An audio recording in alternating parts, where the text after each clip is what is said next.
Jemaat kekasih-kekasih Tuhan, Shalom. Sekali lagi Shalom.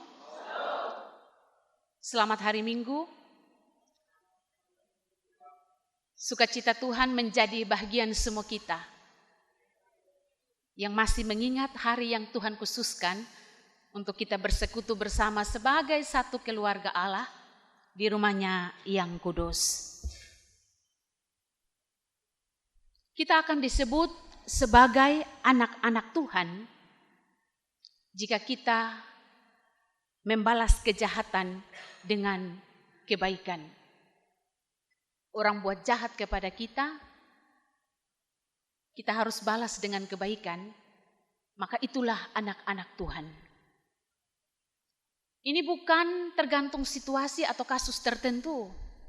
Ini bukan pilihan, ini harga mati. Kalau saya dan Bapak Mama disebut sebagai anak-anak Tuhan, kita harus mampu melakukan. Ketika orang berbuat jahat kepada kita, doakan dia. Berbuat baik kepada dia. Siapa dia? Shalom, dalam ketulusan, bukan dalam kepura-puraan.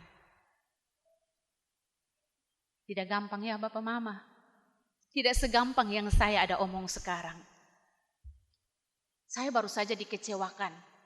Saya baru saja disakiti, saya baru saja dilecehkan, saya baru saja tidak dianggap, saya baru saja dikhianati, saya dijahati. Lalu bagaimana saya harus berbuat baik kepada dia?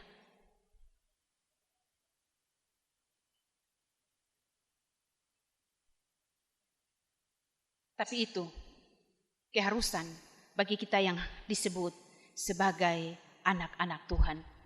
Memang kalau anak-anak Tuhan dia punya standar hidup itu lebih tinggi dari kehidupan manusia pada umumnya.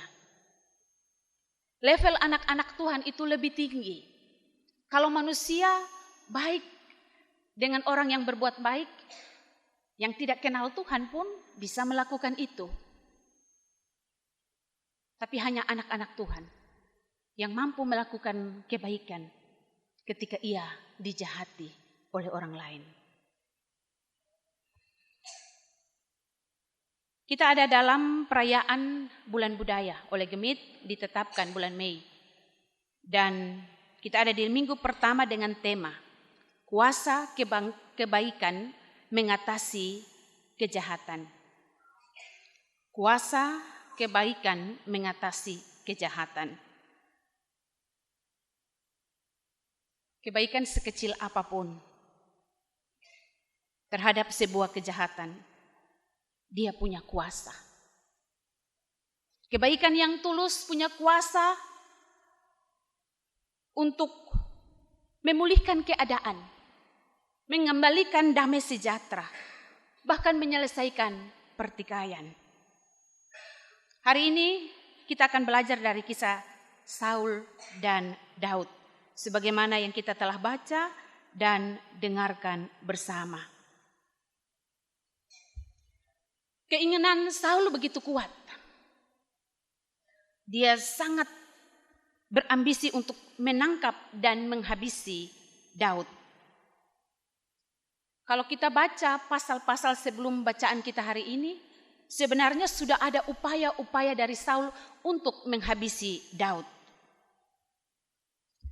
Namun karena Tuhan menyertai Daud, ia diselamatkan. Ini yang harus kita imani. Kita tidak dapat membatasi orang merancang kejahatan kepada kita, melakukan kejahatan kepada kita. Tapi kita ada dalam sebuah iman bahwa ketika Tuhan tidak mengizinkan itu terjadi dalam hidup kita, maka tidak sehelai rambut pun akan jatuh. Dan kita hidup dalam keyakinan itu. Siapa kita?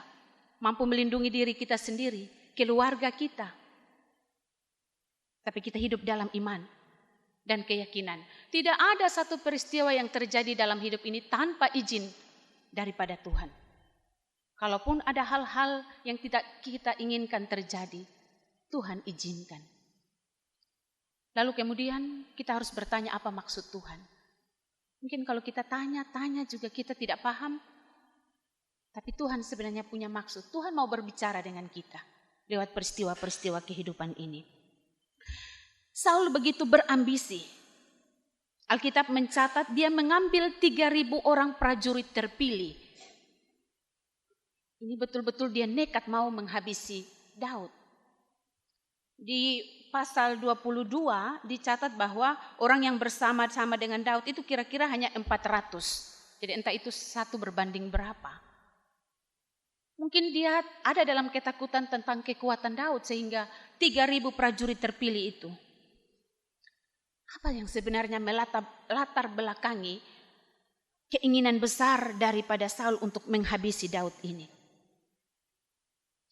Ternyata kalau kita lihat hanya karena merasa bahwa dia bukan lagi yang di nomor satukan. Ada rasa iri. Takut bahwa popularitasnya dalam tanggung jawab sebagai seorang pemimpin itu akan diambil oleh Daud. Hanya karena nyanyian dari perempuan-perempuan Israel, kalau kita lihat ketika Daud pulang mengalahkan orang-orang Filistin, mereka bernyanyi, Saul mengalahkan beribu-ribu musuh, tetapi Daud berlaksa-laksa. Hanya sebuah nyanyian, merasa bahwa saya ini yang selama ini harus diagungkan, tapi kemudian saya dibuat dalam perbandingan seorang anak kecil yang berhasil mengalahkan Goliat. Hanya karena nyanyian daripada perempuan-perempuan Israel. Daud begitu berambisius untuk menghilangkan nyawa daripada Daud. Bacaan kita menceritakan bahwa saat itu Daud membawa pasukan pergi ke gunung di En-Gedi, tempat Daud bersembunyi. Ini adalah sebuah padang gurun di mana ada sumber air tawar, dan dalam tempat ini, pada padang ini terdapat gua-gua yang sulit dijangkau. Jadi memang benar kalau tempat ini menjadi pilihan Daud untuk bersembunyi.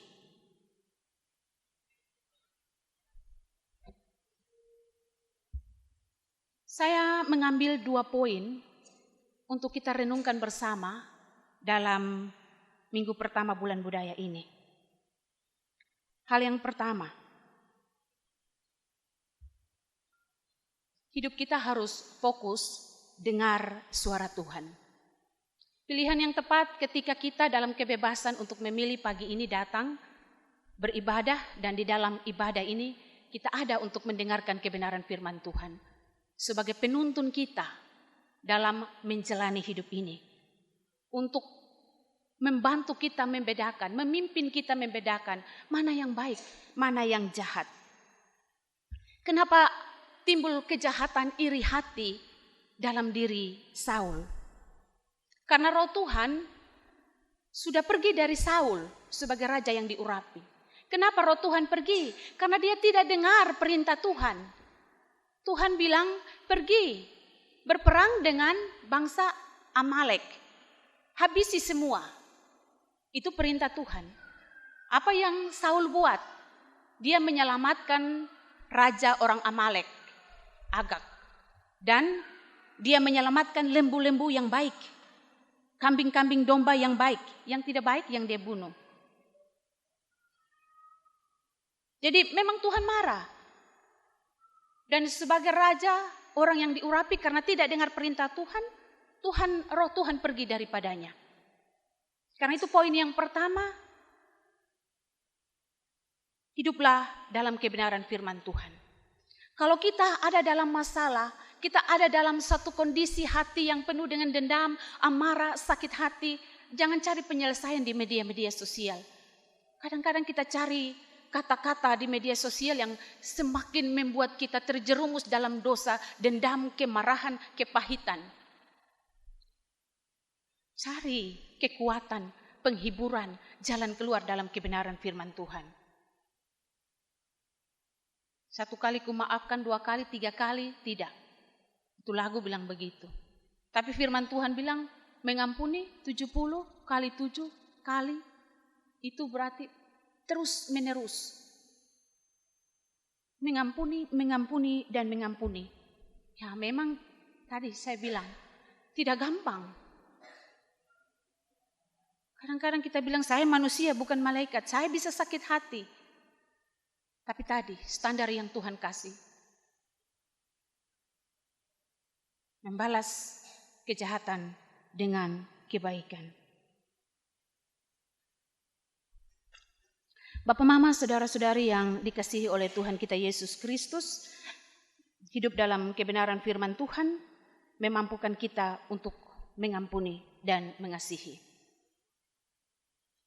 Itu hal yang pertama. Lalu hal yang kedua, jangan jadi hakim bagi sesama. Hal ini menarik. Jelas-jelas Saul ini ingin mencelakakan. Seharusnya Daud punya alasan yang pas untuk menghabisi Saul daripada saya yang dihabisi. Ada kesempatan untuk saya menghabisi. Di situ dikatakan bahwa dia punya kesempatan emas untuk membunuh Saul.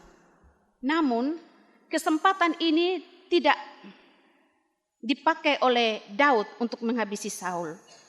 Kenapa? Karena Daud tidak ingin mengotori tangannya dengan kejahatan dan pengkhianatan. Daud tahu bahwa kejahatan bukan pilihan yang tepat untuk menghadapi yang namanya orang jahat. Peluang untuk melakukan kejahatan ini dapat dilakukan oleh siapa saja, di mana saja, kapan saja.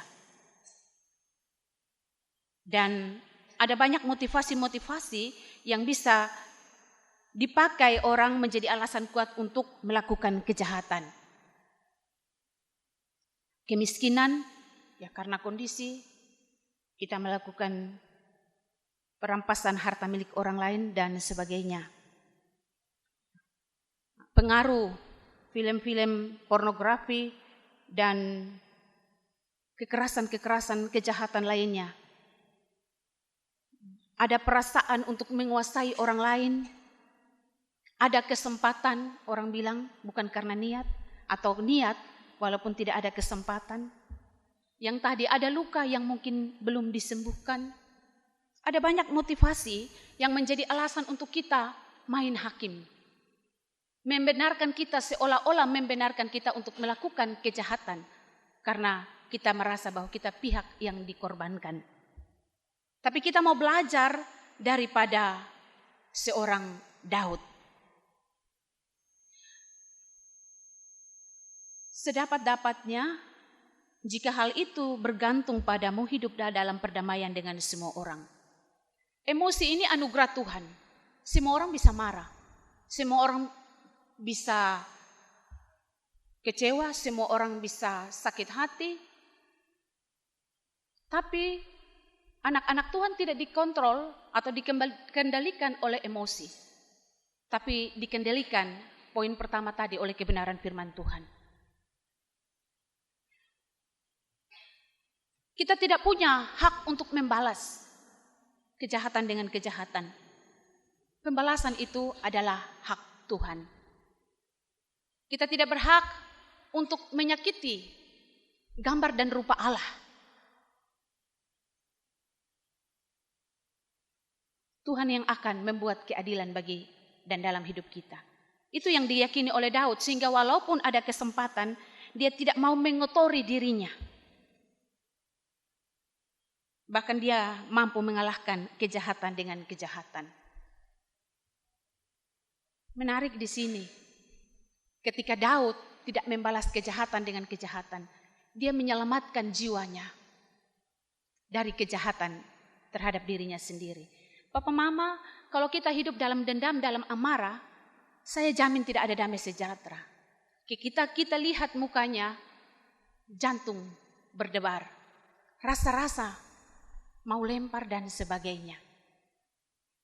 Mungkin Bapak Mama pernah alami, saya juga pernah alami. Walau pendeta, ada sisi kemanusiaan yang kadang-kadang menguasai kami. belajar mengelola emosi ini luar biasa. Mengampuni orang yang bersalah kepada kita. Tidak menghakimi. Tapi itu yang Tuhan mau. Dengan mengampuni tidak main hakim sendiri. Daud juga menyelamatkan Saul. Jadi selain menyelamatkan dia terjerumus dalam dosa kemarahan, kepahitan, dia juga menyelamatkan Saul. Nanti kita dapat lihat pada bagian yang firman yang tadi kita baca bersama.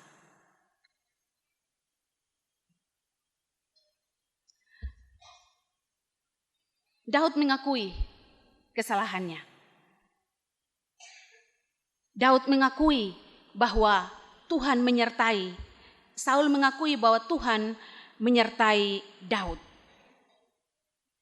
Ada sebuah perubahan, pemulihan yang terjadi dalam hubungan mereka, tetapi juga dalam diri seorang daripada Saul. Dan inilah kuasa kebaikan yang mengatasi kejahatan.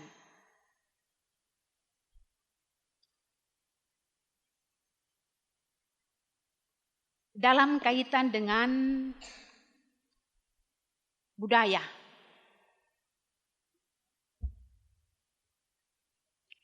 kita hari ini ada dalam etnis Timor. Memang tadi malam bagian musik, song leader bilang kenapa lagu Timor hanya satu saja. Ini menjadi sebuah koreksi yang baik. Tapi saya bilang dalam pertimbangan saya dengan kakak Fikaris, saya bilang begini, kita tidak sekedar ikut ramai. Kita menyanyi lagu Timor, karena kita di sini bukan mayoritas orang Timor.